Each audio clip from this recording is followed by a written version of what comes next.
अनिल खम्बुज्यू यहाँलाई स्वागत छ। धन्यवाद। यहाँको पार्टीको नाम चाहिँ एमएनओ डाक्टर गोपाल गुरुङ भन्ने सुन्यो, यो चाहिँ अलिकति युनिक नाम लाग्यो, यसको बारेमा थोरै बताइदिनुहोस् न। धन्यवाद तपाईँलाई प्रश्नको लागि प्रवेशी।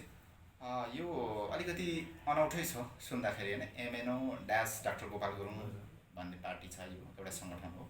योभन्दा पहिले एमएनओ भनेर सुनिएको थियो र पछिल्लो चरणमा यो एमएनओ र एमएनओ ड्यास भएर दुईवटा फ्र्याक्सन भएको अथवा फाल्टो फाल्टै गतिविधि गरिरहेको अवस्था छ। कारण के त भन्दाखेरि यो राजनीतिक सङ्गठन विशुद्ध रूपमा यो देशमा रहेका मूलवासी मङ्गोलहरू मात्रै सहभागिता भएर सञ्चालन गरेको एउटा राजनीतिक सङ्गठन भएको कारणले गर्दाखेरि यसलाई चाहिँ एमएनओ भनेर भनिन्छ। र MNO dash doctor Gopal Gurung हुनुको कारण चाहिँ यसमा केही जुन जनजाति आदिवासी भनेर चाहिँ यो सङ्गठनले चाहिँ यो देशमा रहेका खस आर्य समुदायकाहरूलाई मान्ने गरेको हुनाले उहाँहरूको पनि तपाईँको पार्टीमा यो MNO dash doctor Gopal Gurung भन्ने पार्टीमा चाहिँ खस आर्यलाई चाहिँ सदस्यता दिँदैन। अहिले उहाँहरू भोटर्सको रूपमा रहन सक्नुहुन्छ, तर राजनैतिक सङ्गठनभित्र कुनै पनि पद सम्हालेर जिम्मेवारी सम्हालेर चाहिँ सदस्यता प्रदान गर्न नसक्ने अवस्था छ। यो त साम्प्रदायिक पार्टी जस्तो भएन र अडिल सर? एक तरिकाले हेर्दा यो साम्प्रदायिक हो कि भन्ने खालको, तर वास्तवमा बुझ्ने हो भने यो साम्प्रदायिक होइन। किनभने म आउँदैछु, किनभने यो साम्प्रदायिक कुन अर्थमा पनि होइन भनेदेखि अब तपाईँ हेर्नुहोस्, यहाँ रहेको जुन सदियौँदेखि यहाँदेखि 70 वर्ष पुरानो इतिहास बोकेका जुन कम्युनिस्ट पार्टी, नेपाली काङ्ग्रेस पार्टीहरू होइन, जसको चाहिँ सर्वोच्च कार्यकारी पदमा चाहिँ यहाँका खस आर्य समुदायका व्यक्तिहरू मात्रै र अन्य सदस्य चाहिँ यसो मनोनयनको लागि मात्रै सेरेमोनियल जस्तो मात्रै राखेर उनीहरूले कुनै पनि प्रकारको अधिकार नदिएको कारणले गर्दाखेरि वास्तवमा भन्यो भने यो देशमा रहेको काङ्ग्रेस एमाले माओवादी यो चाहिँ साम्प्रदायिक पार्टी हो भने हामी भन्छौँ। त्यस कारणले गर्दाखेरि उहाँको केन्द्रीय समितिमा जुन फर्मेसन छ त्यसमा चाहिँ जनजातिहरू भन्छौँ हामी, तपाईँहरू मूलवासी भन्नुहुँदैछ, किन भन्नुहुन्छ त्यो पनि बताइदिनु होला। त्यहाँ चाहिँ जनजातिका दलितहरूका व्यक्तिहरूको प्रतिनिधि चाहिँ कम भएको कारणले त्यो बदलाको भावनाले तपाईँहरूले चाहिँ यो पार्टी खोल्नु भएको हो? बदला लिने हो कि बदलिने हो, समाजलाई बदल्ने हो सर? जब शोषण, दमन, उत्पीडन, विभेद, अन्याय र अत्याचार हुन्छ त्यहाँ एउटा क्रान्ति सुरुवात हुन्छ। ती शोषण, दमन, उत्पीडन, अन्याय, विभेद र अत्याचारको एक प्रकारले त्यसलाई चाहिँ समाधान गर्नुको निमित्त यो सङ्गठनको स्थापना भएको हो। त्यसले गर्दाखेरि यो एमएनओ र MNO dash doctor Gopal Gurung दुईवटा सङ्गठनबाट गतिविधि भइरहेको छ। अहिले यो सङ्गठनले चाहिँ यस्तै प्रकारका शोषण, दमन, उत्पीडन, विभेद, अन्याय र अत्याचारको उन्मूलन गर्दै समावेशी रूपमा सम्पूर्ण जाति वर्ग समुदायलाई चाहिँ समष्टिगत तवरले राज्यको त्यो मूल बाग्लो सम्हाल्ने ठाउँसम्म डोर्याएर पुर्याउनुपर्छ र पुग्नुपर्छ। यो देशमा रहेका अधिकांश मूलवासीहरू जो आज राज्यको एक प्रकारको बायसनेसभित्र परिरहेको छ उनीहरूलाई चाहिँ पहिलो प्राथमिकताको साथ त्यो ठाउँमा पुर्याउनुपर्छ भन्ने हाम्रो मूल उद्देश्य भएको कारणले यो सङ्गठन त्यसैमा सक्रिय रहेको छ। यो जनजाति भन्ने शब्दावलीमा तपाईँहरूको आपत्ति चाहिँ किन? यो जनजाति भन्ने शब्द त के छ भन्दाखेरि वास्तवमा यो यसलाई आदिवासी भन्नेमा पनि तपाईँहरूको छ र एकदमै विभेद छ। किन भन्दाखेरि जनजाति यो दुईवटा शब्द, जन भनेको चाहिँ नि लेबर यानि कि वर्कर होइन, कमाएर अथवा चाहिँ काम गर्ने मजदुरहरू मजदुरहरूलाई हेर्ने दृष्टिकोण तपाईँहरूको टाइप्स अफ लेबर होइन, यो हिन्दी शब्दबाट एक्सट्र्याक्ट गरिएको शब्द हो टाइप्स अफ लेबर, अथवा जुन आदेश र निर्देशको भरमा मात्रै काम गर्छन् जसलाई चाहिँ जनजाति भनेर भनिन्छ। त्यो जनहरूको जाति भएको कारणले गर्दाखेरि चाहिँ हामी त्यो जनजातिभित्र पर्दैन र यो चाहिँ विभेदको शब्द हो। अत्यन्तै निज स्थानमा राखेर विभेदपूर्ण तवरले चाहिँ सम्बोधन गरिएको शब्द हो। यसको हामी यो शब्दको एकदमै घोर विरोध गर्छौँ र तपाईँ हामी जो छौँ हामी जनजातिभित्र पर्दैनौँ, आदिवासीभित्र पनि पर्दैनौँ। हामी आदिवासी पनि होइनौँ, वास्तवमा हामीलाई सम्बोधन गर्नु पर्थ्यो हामी मूलवासी इन्डिजिनियस पिपल। यहाँ कसरी आदि भनेको पनि त सुरुदेखि भन्ने बुझिन्छ नि हामीले डिक्सनरीमा हेर्दाखेरि चाहिँ। हेर्नुहोस्, तपाईँको परिभाषा आफ्नो ठाउँमा सही छ, तर आदि र मूलमा फरक छ। आदिले जसरी तपाईँले चाहिँ अथवा यो राज्यले आफ्नो शब्दकोशमा सबैभन्दा सुरुवात या स्थापना भनेर चाहिँ परिभाषित गरेको छ। यदि त्यसो हो भनेदेखि तपाईँलाई एउटा म प्रसङ्ग जोड्न चाहन्छु। उदाहरणको रूपमा पानी सबैभन्दा कहाँबाट निस्किन्छ भन्दाखेरि मूलबाट आउँछ नि त। मूलबाट निस्किसकेको पानीलाई चाहिँ ट्याङ्कीमा ल्याएर व्यवस्थापन गरेर चाहिँ धारामा जान्छ, त्यसको चाहिँ मूल खोजिने हो नि त है। यदि त्यसो भने त्यो पानीको पनि मूल र पानीको पनि आदि हुनु पर्थ्यो नि। त्यो मूल भएको कारणले गर्दाखेरि यो देशको जुन अहिले हामीलाई जनजाति भनेर सम्बोधन गरिएको छ, यो थेप्चो चिम्सो आँखा भएका, होचा कद भएका, गोरो वर्ण भएका होइन, गहुँ गोरो वर्णका आदिवासी जनजाति भनिएको छ, यो विभेदपूर्ण सम्बोधन हो। त्यसले गर्दा हामी यो देशको आदिवासी होइन, हामी यो देशको इन्डिजिनस पिपुल हो होइन। इन्डिजिनसको अर्थ हुन्छ मूल, स्थापना, उत्पत्ति सँगसँगै आएको, जसलाई चाहिँ विभिन्न शब्दमा तपाईँहरूको परिभाषामा तपाईँहरू चाहिँ मूल, अरू खस आर्यहरू चाहिँ सबै खोला मात्रै भन्ने बुझ्यो नि त होइन। त्यसरी पनि त्यो त अपहेलित भयो नि त होइन, अरू जात फेरि त्यो पनि होइन। तर वास्तविक सुनलाई सुन भनिनुपर्छ, पित्तललाई पित्तल भनिनुपर्छ। यहाँ के हो भन्दाखेरि सुन पनि पहेँलो, पित्तल पनि। त्यो भन्दा समाजको समृद्धिमा, समाजको परिवर्तनमा तपाईँको भाषामा क्रान्तिमा के फरक पर्छ त अडिलजी? अनि यो यस्तो छ, अब क्रान्ति हरेक पक्षबाट उठ्छ। अघि मैले भनिहालेँ, शोषण, दमन, उत्पीडन, विभेद, अन्याय, अत्याचार एउटा कारण हो भनेदेखि अर्को के हो भन्दाखेरि हेरेको दृष्टिकोणले, जसलाई बासनेस गरिन्छ होइन, जसलाई चाहिँ तुच्छ तपाईँले चाहिँ नै सम्बोधन गरिन्छ। बासनेस तपाईँहरूबाट भयो नि त, फेरि खस आर्य भएन होइन। यहाँ त के छ भन्दाखेरि नि, यो तपाईँको प्रश्न सही होला आफ्नो ठाउँ, तर हामी यसलाई चाहिँ सही मान्दैनौँ। किन भन्दाखेरि अब तपाईँ हेर्नुहोस्, यहाँ यो देशमा यो भूमिलाई आर्जाएर यहाँसम्म भोग चलन गरेर ल्याउने भनेको त यो देशका मूलवासीहरू हुन्, मूलवासी इन्डिजिनस पिपल हुन्। अरे तपाईँ भन्नुहुन्छ यो देशको इतिहासले भनिसकेको छ, खोज अनुसन्धानकर्ताहरूले भनिसक्नु भएको छ, र खस आर्यका चाहिँ 15,000 वर्ष भन्ने किताबमा पनि लेखिसकिएको छ कि जुन खस आर्य समुदायका जो मानिसहरू हुनुहुन्छ उहाँहरू पनि त कुनै ठाउँबाट बसाइ सर्दै नेपाल प्रवेश गरेको भन्ने। यदि भनेपछि अब तपाईँ हामीले बुझ्नु पर्यो कि यहाँ जाति, वर्ग, समुदाय, नस्लको आधारले राज्यले गर्ने विभेदको विरुद्धमा यो सङ्गठन हो, कुनै व्यक्तिसँग होइन। फेरि तपाईँले भने जस्तै यहाँको खस आर्य, गिरिपुरी, सन्यासी, ब्राह्मण, क्षेत्री होइन, यिनी चाहिँ हिन्दू वर्गमा परे भने उनीहरूसँगको हाम्रो व्यक्तिसँग बसाइ सरेर आयो नि। हिस्ट्री हेर्दै जाँदाखेरि नि उहाँहरू त्यतै फर्किनुपर्छ भन्ने हो त्यो कदापि होइन। के हो त्यो कदापि होइन। पार्टीको मेम्बरसिप पनि दिनुहुन्न, त्यो कदापि होइन। किनभने भोटर मात्रै बनाउनु, दास बनाउनु खोज्दै हुनुहुन्छ फेरि। त्यसो पनि होइन। किनभनेदेखि अब तपाईँ यहाँ हेर्नुहोस्, हरेक वर्ग, व्यक्ति, समुदाय, नस्लको आफ्नो जन्मसिद्ध अधिकार रहन्छ।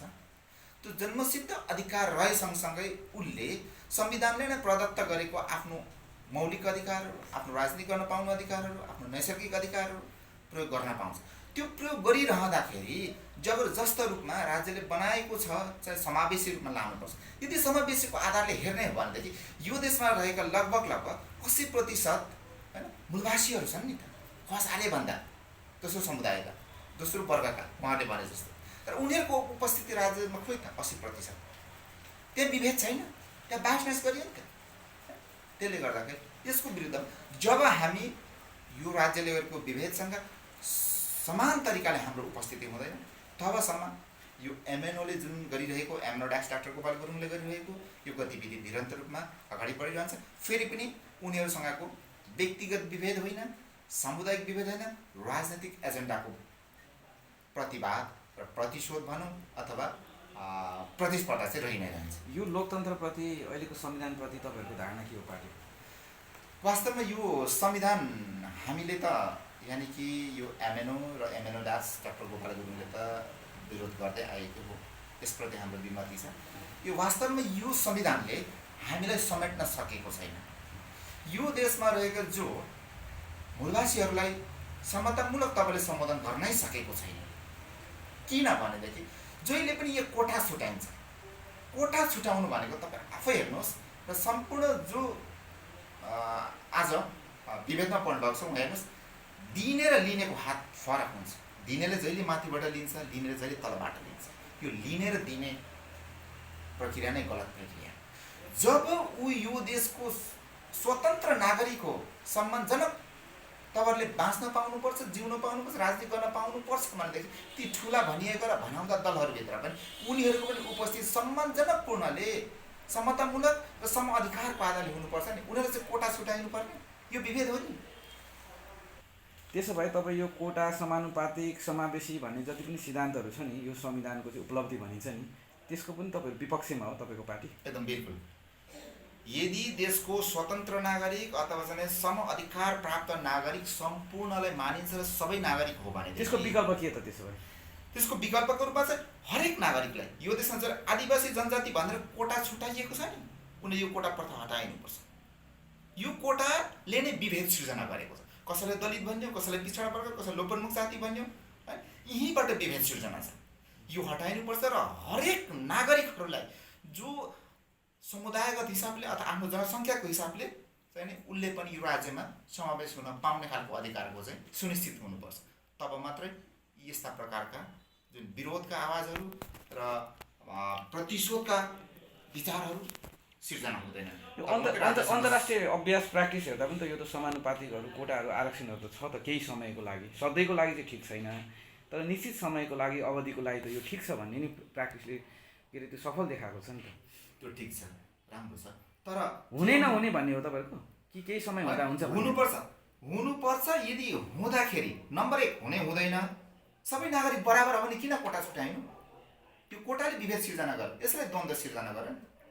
जो राज्यको बागडोर सम्हाल्ने उनीहरू चाहिँ माथिबाट बस्ने, तल रहेका जनताहरूलाई, मुखा जनताहरूलाई विभिन्न प्रकारको कोटा छुट्याउने, विभिन्न चाहिँ श्रेणीहरू दिने, ट्यागहरू लगाइने, त्यस पश्चात उनीहरूलाई चाहिँ समावेशीको हिसाबले समानुपातिक भन्ने एउटा चाहिँ नारा फैलाइदिने, फालिदिने। त्यो नाराको पछाडि लागेर उनीहरू चाहिँ प्रतिशोध गर्दै लडाइँ खेल्दै आउँछन्। फेरि उनीहरूकै जो राज्यमा सदियौँदेखि राज्य सत्तामा बसेर छ उनीहरूलाई पनि फेरि चाहिँ समावेशीको कोटा दिएर जाने। तपाईँ बुझ्नुहोस्, त्यो अलरेडी त्यो बागडोरमा कुनै हाइटमा पुगिसकेको छ, जसको समुदाय चाहिँ त्यहाँ 50 जनाको टोली छ भने यता समावेशी समानुपातिकबाट ल्याइन्छ 15 जना आयो र उनीहरूकोबाट जो राज्यको बागडोर सम्हालेपछि उसको पक्षबाट चाहिँ 1 जना आउँदा 51 भयो।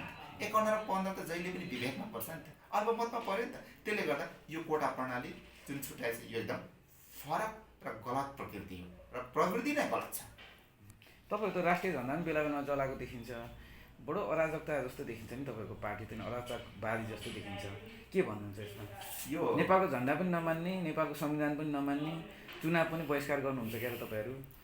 वास्तवमा यो झन्डा अहिले मात्रै एमएनओ डाक्टर गोपाल गुरुङ सङ्गठनले जलायो। यो झन्डा पहिल्यै जल्नु पर्थ्यो, धेरै ढिलो भयो, धेरै पछाडि जलियो। तर झन्डाले चाहिँ के बिगार्यो? यो झन्डा क्रान्ति, मैले अघि भनिसकेँ, क्रान्ति भनेको शोषण, दमन, उत्पीडन, विभेद र अपमानजनक तवरले सम्बोधन हुन्छ भने त्यो क्रान्ति सिर्जना हुन्छ। त्यो क्रान्ति कसरी सिर्जना भयो, झन्डा किन जलियो भन्ने सन्दर्भमा त्यो झन्डा जहाँ चाहिँ सूर्य र चिन्हको प्रतिमा राखिएको छ, त्यो सूर्य र चन्द्रमाले के भनेको छ भन्दाखेरि सूर्यवंशी र चन्द्रवंशी जो चाहिँ यो देशका चाहिँ ब्राह्मण, क्षत्रिय, खसारी हुन् भनेर प्रष्ट उहाँहरूले व्याख्या गरिरहनु भएको छ। यदि त्यसो होइन भनेदेखि नेपालको संविधान जुन चाहिँ जारी भएको छ 2072 असोज 3मा त्यसको चाहिँ झन्डा बनाउने अनुसूचीको विषयमा चाहिँ यसरी बनाइनु पर्छ भनेर चाहिँ त्यहाँ लेखिएको छ। त्यसको रङहरूको, त्यसको चन्द्र र सूर्यको चाहिँ परिभाषा किन प्रष्ट रूपमा गरिएन त? त्यसले गर्दा यो झन्डा परिभाषित गर्यो भने चाहिँ तपाईँहरूको पार्टीले स्वीकार्छ तरिकाले छ हैन, यो हाम्रो लागि चाहिँ स्वीकार्य छ। यो भनेको चाहिँ भारतको अजयगढमा हैन, भारतमा अझै पनि यो चाहिँ कुनै मन्दिरमा कुनै चाहिँ त्यहाँका पुजारीहरूले, त्यहाँका चाहिँ हिन्दू धर्मावलम्बी, अति हिन्दू धर्मावलम्बीहरूले चाहिँ, हिन्दूवादीहरूले चाहिँ एउटा चाहिँ मन्दिरमा लगाएको, मन्दिरमा प्रयोग गरेको झन्डा हो है। त्यो धर्म र देवता उहाँहरूको चाहिँ उहाँहरूले मान्ने देवी देवतासँग सम्बन्धित झन्डा यहाँ लिएर चाहिँ यो समग्र चाहिँ बहुल जाति, बहुभाषी, बहुसांस्कृतिक देशमा लिएर चाहिँ सम्पूर्णलाई सम्बोधन गर्छ गर्दैन। त्यसले गर्दा समान तवरले, समतामूलक तवरले सम्पूर्ण जात जाति, भाषा भाषी, संस्कार संस्कृतिलाई सम्बोधन गर्ने तवरले चाहिँ यो झन्डाको परिमार्जन हुनु आवश्यक छ। हिन्दू धर्मप्रति चाहिँ तपाईँहरूको धारणा एकदमै नेगेटिभ हो? होइन, नेगेटिभ होइन। हरेक धर्मले आफ्नो ठाउँमा स्वतन्त्र रूपमा आफ्नो गतिविधि गर्न पाउनुपर्छ, तर त्यो धर्म को गतिविधि गरिरहँदा कुनै अर्को धर्म र धर्मावलम्बीहरूले त्यसमाथि चाहिँ शोषण दमन गर्नु हुँदैन, त्यस्तो विभेद गर्नु हुँदैन। हिन्दू धर्मले शोषण दमन गर्यो भन्ने तपाईँको ठाउँमा हिन्दू धर्मले अत्यन्तै हामीमाथि विभेद गरेको छ। किन भन्दा यो देशका मूलवासीहरू प्रकृति पूजक हुन्, प्रकृतिलाई मान्छन्, उहाँले यहाँका चाहिँ नि वन जङ्गललाई मान्छन्, यहाँका चाहिँ नि ढुङ्गालाई मान्छन्, यहाँका चाहिँ नि जल जमिनलाई मान्छन्। र तपाईँले यो पनि बुझ्नु पर्यो कि यो हजुरको मिडियाबाट चाहिँ, तपाईँको मिडियाबाट चाहिँ यो पनि जाओस् कि सम्पूर्ण सन्देश प्राप्त गर्न सक्नुहुन्छ कि यो देशका जो मूलवासीहरू हुन् कहिले पनि फोटो पुज्दैनन्, कहिले पनि फोटो पुज्दैन। उनीहरूले मूर्ति पुज्न सक्छन्, शिला पुज्न सक्छन्, प्रकृतिको रूपमा चाहिँ पत्थरले पुज्न सक्छन्, जल जमिन जङ्गल यिनीहरूले पुज्न सक्छन्। तपाईँको कुराले चाहिँ पत्थर पुज्ने ढुङ्गा पुज्ने चाहिँ प्रकृति पूजक चाहिँ राम्रो हो होइन, राम मान्ने तपाईँको कृष्ण मान्ने चाहिँ नराम्रो भन्ने बुझ्यो नि त। फेरि होइन त्यसरी पनि भन्न खोजेको होइन, तर मेरो भनाइ चाहिँ प्रश्न के हो भन्दाखेरि चाहिँ हरेक धर्म मान्नेलाई चाहिँ आफ्नो स्वतन्त्र रूपले मान्न पाउनुपर्छ। जबरजस्तो रूपमा चाहिँ नि के भन्छ पशु बलि ढाल्न लगाइएर होइन, धर्म परिवर्तन गराएर चाहिँ नि फोटो पुज्न लगाउने, राम मर्यादा पुरुष चाहिँ नि राम चाहिँ भगवान हो भनेर पुज्न लगाइने, कृष्णको चाहिँ नि अनावश्यक अपव्याख्याहरू चाहिँ नि सही तरिकाले देखाएर यो चाहिँ महान हो भनेर चाहिँ त्यो गलत प्रकारको प्रसार गरेर चाहिँ हाम्रा सिधा साधा जनताहरू जो चाहिँ राज्यबाट विभेदमा परेको शिक्षा दीक्षाबाट पनि वञ्चित गराइएको थियो। धेरै तपाईँहरूको पार्टीलाई एउटा गम्भीर आरोप छ अनिलजी, तपाईँहरू चाहिँ क्रिस्चियनबाट फन्डिङ हुनुहुन्छ भन्ने पनि आरोप सुनिन्छ, मिडियामा त्यो देखिन्छ बेला बेलामा। क्रिस्चियनहरूको प्रतिनिधि चाहिँ विदेशबाट आएर तपाईँको कार्यक्रममा सेमिनार गोष्ठीमा चाहिँ आमसभातिर चाहिँ उपस्थिति पनि देखिन्छ कि तपाईँहरू फन्डिङबाटै चलेको पार्टी हो? होइन, त्यो भन्नेले जे पनि भन्न पाउँछ होइन। त्यो चाहिँ के हो भन्दाखेरि काग चाहिँ कराउँदै गर्छ, पिना सुक्दै गर्छ। यदि एमएनओ डान्स डाक्टर गोपाल गुरुङ सङ्गठनलाई त्यो प्रकारको कुनै पनि ठाउँबाट यदि कसैले चाहिँ नि आर्थिक फन्डिङहरू दिएको चाहिँ प्रमाण भएछ भनेदेखि जसको विषयमा चाहिँ हाम्रो सङ्गठनले कस्तो प्रकारको सजाय भोग्नुपर्छ, कस्तो स्पष्टीकरण दिनुपर्छ त्यो हामी तयार छ। तर यो सङ्गठन यसरी सिर्जना भएको प्रवेशी हेर्नुहोस्, जब यो राज्यले हामीमाथि अथवा यो देशका अघि पनि मैले भनेको मूलवासीहरूमाथि गरेको विभेदपूर्ण गतिविधिले गर्दाखेरि त्यसको अन्याय अत्याचार अति भइसकेपछि त्यसलाई सहन नसकेर नै डाक्टर गोपाल गुरुङज्यूले भन्नुभएको छ political power is the master key to unlock all the doors भन्नुभएको छ। राजनीतिक शक्ति नै त्यस्तो मास्टर की हो, मूल साँच हो जसले हरेक प्रकारको बन्द ढोकाहरू खोल्न सक्छ। त्यसैको आधारमा त्यसैको मूल सिद्धान्तमा रहेर चाहिँ त्यो चाहिँ मङ्गोलको सिद्धान्त, त्यो मास्टर की हो त होइन। मास्टर की नहुन सक्ला सम्पूर्ण समुदायको लागि, तर जो राज्य सत्तामा रहेका भन्दा विभेदमा परेका जुन मङ्गोल समुदाय छ नि उसको लागि चाहिँ राजनीतिसँग फलामलाई काट्न फलाम नै चाहिन्छ भने जस्तै त्यो राजनीतिक प्रतिवाद गरेर आफ्नो विषय स्थापित गरेर टेबल गरेर लाने चाहिँ यो मङ्गोल नेसनल अर्गनाइजेसन डाक्टर गोपाल गुरुङले अवलम्बन गर्दै आएको, युग पुरुष डाक्टर गोपाल गुरुङले प्रतिपादन गरेको सिद्धान्त नै हाम्रो लागि चाहिँ अचुक हो। तपाईँ मङ्गोल विद्यार्थी युनियनको केन्द्रीय संयोजक पनि हुनुहुन्छ। अहिले पछिल्लो समय वैकल्पिक शक्तिहरूले चाहिँ यो विद्यार्थी युनियन बनाउनु हुँदैन होइन, सरकारी कर्मचारीको युनियन बनाउनु हुँदैन, बार एसोसिएसन यो वकिलहरूको नि त्यो युनियन पनि बनाउनु हुँदैन। यहाँ त न्यायाधीशसम्म चाहिँ तपाईँको भागबन्डामा कुन पार्टीको न्यायाधीश हो भनेर भन्न सक्छु, हरेक मान्छेले होइन त्यो छ। विद्यार्थी युनियन नै बनाउनु भएछ, फेरि फरक पार्टी भन्नुहुन्छ। यो विद्यार्थी युनियन चाहिँ तपाईँहरूको कलेज स्कुलतिर सबै बनाउँदै हिँड्ने हो, तपाईँहरू पनि त्यसको संयोजकको नाताले के भन्नुहुन्छ? यो बाध्यकारी स्थिति आयो, किन भन्दाखेरि जुन आज हामीले पढिरहेको शिक्षा, जुन शिक्षा पनि एकदम विभेदपूर्ण तरिकाको छ। तपाईँ सोच्नुहोस्, लोकसेवा आयोगमा सोधिने प्रश्न त्यहाँ के सोधिन्छ भन्दाखेरि कुनै फ्री राइटिङ लेख्दाखेरि पनि अथवा कुनै एउटा टपिक के दिन्छ भन्दा पृथ्वीनारायण शाहको विषयमा सविस्तार वर्णन गर्नुहोस्। यदि धर्मनिरपेक्ष राष्ट्रमा र समतामूलक तवरले सम्पूर्ण यो देशका नागरिकहरूले स्वतन्त्र रूपले बाँच्न गर्न खान पाउनुपर्ने अधिकार राज्यले प्रदत्त गर्छ भनेदेखि त्यो प्रश्न सोधिरहँदा त्यो प्रश्न नै विभेदपूर्ण छ। त्यो पृथ्वीनारायण शाह सँगसँगै कुनै एकमा सविस्तार वर्णन गर्नुहोस् भन्दा पृथ्वीनारायण शाह लगायतका त्यहाँ चाहिँ नि गजे घले, रामप्रसाद राई, यस्तै गरेर चाहिँ नि इमान सिंह चेम्जोङ लगायतका विभिन्न वर्ग समुदायलाई प्रतिनिधित्व गर्ने खालको प्रश्नहरूलाई इङ्गित गर्ने टपिक किन राखिँदैन? संस्कृतको आज विश्वविद्यालय खोलिएको छ जो चाहिँ मृत भाषा है। आज सीमित खस आर्य समुदायको जुन चाहिँ कुनै पनि अफिसियल कार्यालयमा अफिसियल रूपमा अफिसियल भाषाको रूपमा प्रयोग गरिँदैन, जुन संस्कृत भाषा पढ्न र पढाउनका लागि चाहिँ राज्यबाट कोष छुटिन्छ, विश्वविद्यालय खोलिन्छ। तर म एउटा बान्तवा राईको छोरा भएको कारणले गर्दाखेरि बान्तवा राईको भाषा चाहिँ त्यति महत्त्वपूर्ण हो कि, या थारू चौधरीको भाषा महत्त्वपूर्ण हो कि, लिम्बूको भाषा महत्त्वपूर्ण हो कि, तामाङ शेर्पा मेचेको चाहिँ सम्पूर्ण भाषाको महत्त्वपूर्ण समुदायको भाषा महत्त्वपूर्ण? तपाईँको कुरा एकदम जायज छ सर, एकदम जायज छ। त बान्तवा भाषा पनि स्थापित हुनुपर्छ, तर त्यसको मतलब संस्कृत भाषा चाहिँ फेरि मृत बनाउनु भएन होला नि त?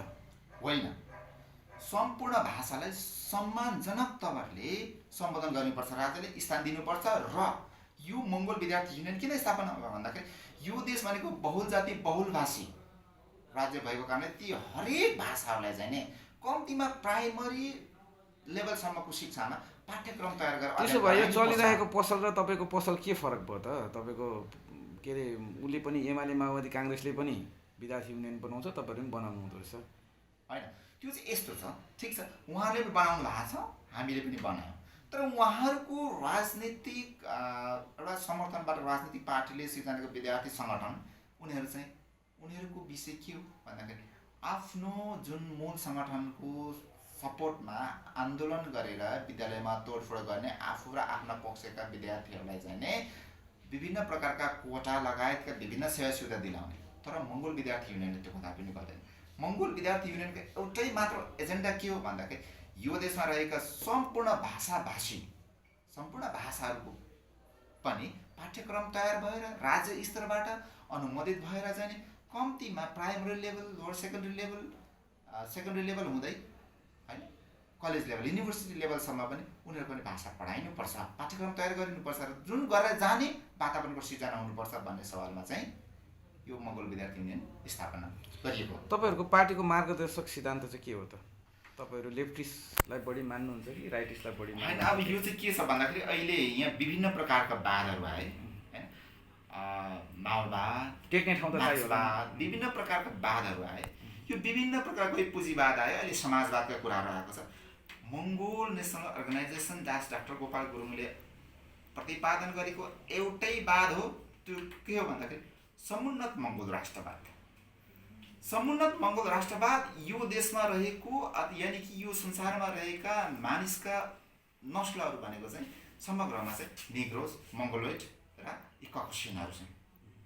यो विश्वमा हेर्नुहोस्, यो विश्वको इतिहासमा हेर्दै जाँदाखेरि यो तीनवटा नस्लको मान्छेहरूको उत्पत्ति भएको छ। त्यसमध्येमा नेपालमा चाहिँ के भयो भन्दाखेरि यी ककसियन मूलका साथीभाइहरूले ककसियन मूलका जुन अग्रपङ्क्तिमा रहेका छन्, अहिले समग्रमा नेपालमा चाहिँ खस आर्य जो अग्रपङ्क्तिमा रहनु भएको छ नि, उहाँले विभिन्न प्रकारको वाद देखाउनु भयो। माओवाद पछिल्लो चरणमा आएर अहिले समाजवादको एक्सर्साइज गरेर काङ्ग्रेसले पुँजीवादको चाहिँ समाजवादको कुराहरू गरिरहेको छ, मार्क्सवादका कुराहरू, त्यो कुनै पनि वादले यो राष्ट्रलाई विकास गर्न सक्दैन। समुन्नत मङ्गोल राष्ट्रवाद समुन्नत मङ्गोल सहितको समुन्नत मङ्गोल राष्ट्रवाद यो देशमा चाहिँ ककसियन मात्रै छैन, बहुसङ्ख्यक रूपमा चाहिँ यहाँ चाहिँ मङ्गोलोइडहरू छन्, मङ्गोलहरू छन्। उनीहरूको पनि उन्नति समतामूलक विकास हुने सँगसँगै राष्ट्र र राष्ट्रियतालाई प्रमुख आधारमा राखेर चाहिँ नै अगाडि गयो भने यो देश समुन्नत बन्छ। प्रचण्डजीले भने जस्तो चाहिँ नै स्विजरल्यान्ड बनाउने कुरा पनि हुँदैन।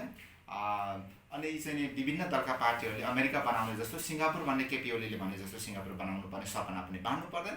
राष्ट्र र राष्ट्रियतालाई प्रमुख आधारमा राखेर, प्रमुख धरातलमा राखेर चाहिँ यो देशमा रहेका बहुसङ्ख्यक मूलवासी मङ्गोलहरूलाई पनि समतामूलक तवरले अग्रपङ्क्तिमा लिएर हिँड्यो भनेदेखि त्यो देश विकसित हुन्छ। त्यसलाई हाम्रो मूलधार भनेको चाहिँ समुन्नत मङ्गोल राष्ट्रवाद नै। मूलवासी बाहेक तपाईँहरूकै भाषा सापट लिएर भन्नु, मूलवासी बाहेकको अरू जातलाई चाहिँ के गर्नुहुन्छ तपाईँहरूको समुन्नत मङ्गोलवादमा के गर्नुहुन्छ? होइन, उनीहरूलाई पनि हामी समतामूलक तवरले सम्मानजनक तवरले स्थान प्रदान गर्छौँ।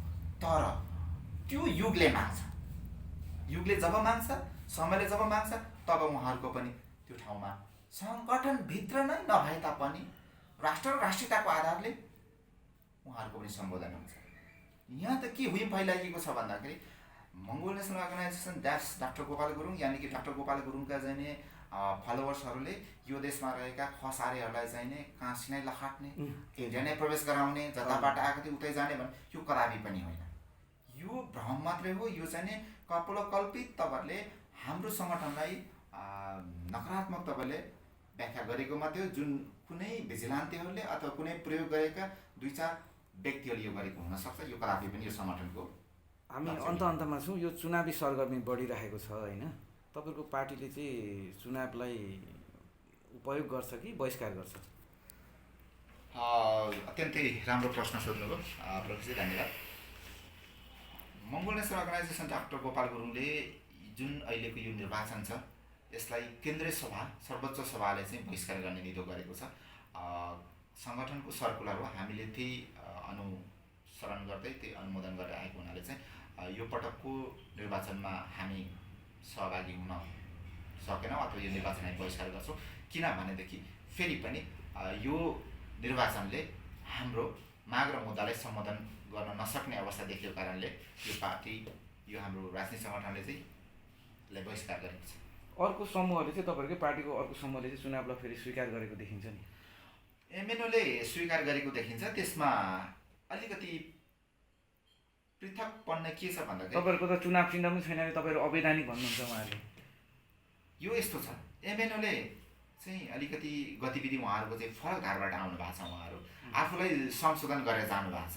खस आर्यलाई पनि समावेश गरेर उहाँहरूको चाहिँ के छ भन्दाखेरि नेता तथा कार्यकर्ता चाहिँ खस आर्यलाई नबनाउने तर उम्मेदवारको रूपमा चाहिँ स्थापना गराउने भन्ने खालको अलिकति उहाँहरूको चाहिँ नै फाल्टै सङ्गठनको नीति हो भन्ने मैले बुझेको छु। तथापि उहाँहरूले यो चुनावमा सहभागिता जनाउने निर्णय गर्नुभएको छ, त्यो उहाँहरूको विषयको कुरा। र जुन एमएनओ ड्यास डाक्टर गोपाल गुरुङको चुनाव चिन्ह छैन भन्ने सवालमा यसको चुनाव चिन्ह छ, तय गरेको छ, तर चुनावमा हामी सहभागी भएका छैनौँ। किन भन्दा निर्वाचन आयोगले मान्यता दिएको छ तपाईँको चुनाव चिन्हलाई? राजनीति 2टा आधारबाट गरिन्छ। एउटा निर्वाचन आयोगबाट दर्ता भएर आउने जुन अहिले अन्य राजनीतिक दलहरूले फलो गरिराख्नु भएको छ, जुन चाहिँ संसदीय प्रणालीलाई अवलम्बन गरेर जान्छ। तर राजनीति गर्नको लागि चुनाव चिन्ह साथमा लिएर चुनावै लड्नुपर्छ भन्ने चाहिँ होइन। यो विश्वको इतिहासहरूले पनि देखाइरहेको छ। त्यसले गर्दाखेरि हामी अहिले राजनीतिक दल भएर पनि निर्वाचन आयोगसँग दर्तामा हामी गएका छैनौँ। दर्तै गर्नुपर्छ भने पनि अहिले हाम्रो मुद्दालाई यो राज्यले, यो निर्वाचन आयोगले सम्बोधन गर्न सक्दैन। त्यसले गर्दा हाम्रो मुद्दा जुन यो राज्यले आँक्ने र राज्यले अनुमान गरेको मुद्दाभन्दा ठुलो मुद्दा छ। पार्टी दर्ता नगरिकन निर्वाचन आयोगमा दर्ता नगरी राजनीति गरिराख्ने तपाईँहरू त्यसो भए? लोकतन्त्रमा राजनीति गर्न पाउने अधिकार हरेक नागरिकलाई छ है। यो संविधानमा नै प्रदत्त विषय हो, उहाँले लेखिसक्नु भएको छ अथवा यो राज्यले जारी गरिसकेको छ। तथापि हामीले यो संविधानलाई विरोध गरेका छौँ। यसलाई हामीले चाहिँ नि एउटा चाहिँ कागजी दस्तावेज मात्रै पनि मानेका छौँ। तर त्यो संविधानमा प्रदत्त होस् या नहोस्, एउटा स्वतन्त्र नागरिक भएको हैसियतले, यो देशको मूलवासी भएको हैसियतले हरेक क्षेत्रमा आफ्नो उपस्थिति जनाउनु पाउनुपर्छ र नागरिकको तर्फबाट चाहिँ आफूमाथि भएको शोषण, दमन, उत्पीडन, विभेद, अन्याय, अत्याचारको चाहिँ आफ्नो पक्षबाट आवाज उठाउनु पाउनुपर्छ भन्ने सवालमा चाहिँ हामीले यो राजनीति गरेका छौँ। तपाईँ त्यसो भए भोट पनि हाल्नुहुन्न अलिजी? अब यस्तो छ, हाम्रो सङ्गठनले चुनाव नै बहिष्कार गरिसके पश्चात अब त्यो भोट लाउने भनेको चाहिँ व्यक्तिको स्वतन्त्र अधिकारभित्र पर्ने कुरा हो।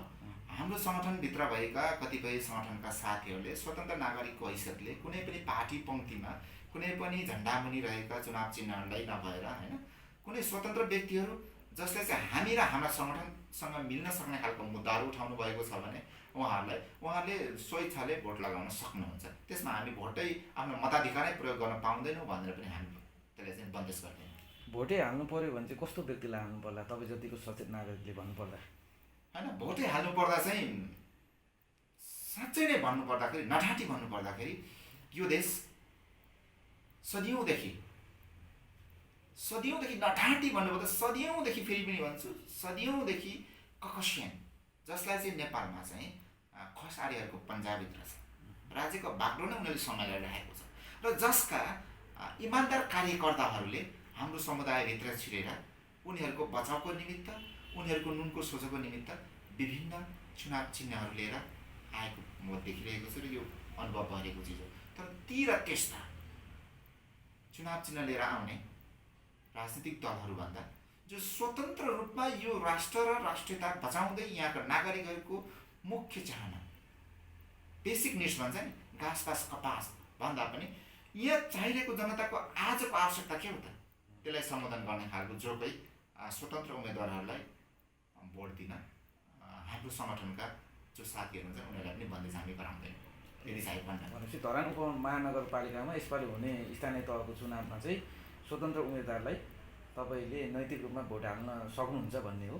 एकदम पक्कै पनि जो स्वतन्त्र रूपमा आएको छ र धरानको मात्रै नभएर समग्र देशकै मुद्दा उठाएको छ भने ती त्यस्ता उम्मेदवारहरूलाई चाहिँ भोट लगाउँदा हाम्रो सङ्गठनका साथीहरूलाई पनि हामीले बन्देज गर्न त्यो खालको हामी वेब जारी गर्दैन। अन्तमा तपाईँको पार्टी एकता गर्ने कुरो पनि सुनिन्छ, त्यो के छ? कुन बिन्दुमा गएर मिल्ने कुरो हो कि मिल्नै नसक्ने अवस्थामा तपाईँहरू? होइन, मिल्दै नमिल्ने त होइन। अब यो देशमा रहेका कम्युनिस्टहरू पनि पटक पटक जुट्दै फुट्दै पनि गरेको अवस्थाहरू छ। राजनीतिमा फरक धारबाट पृथक विषयवस्तुहरू आउनु टेबल हुनु स्वाभाविक हो। तर कुनै मुद्दाहरू नमिल्दाखेरि कहिलेकाहीँ त्यो सिद्धान्तको कारणबाट केही अलग अलग गतिविधि गरेको मात्रै हो। तर कालान्तरमा यो सङ्गठनलाई एमएनओ र एमएनओ ड्यास डाक्टर गोपाल गुरुङलाई एउटै राजनीतिक सङ्गठनको रूपमा अगाडि एकबद्ध गरेर लाने र सङ्गठित गरेर अगाडि बढ्ने र राष्ट्रलाई समुन्नत मङ्गल राष्ट्रवादको विषयलाई अगाडि उठाएर चाहिँ यो देशलाई समुन्नत गराउने भन्ने चाहिँ हाम्रो मुद्दा चाहिँ छ। यहाँलाई यहाँको समयको लागि धेरै धेरै धन्यवाद। हस्, थ्याङ्क यू, धन्यवाद। विचार राख्ने अवसर दिनुभयो यहाँ र यहाँको यो मिडियालाई पनि धेरै धेरै धन्यवाद। Thank you.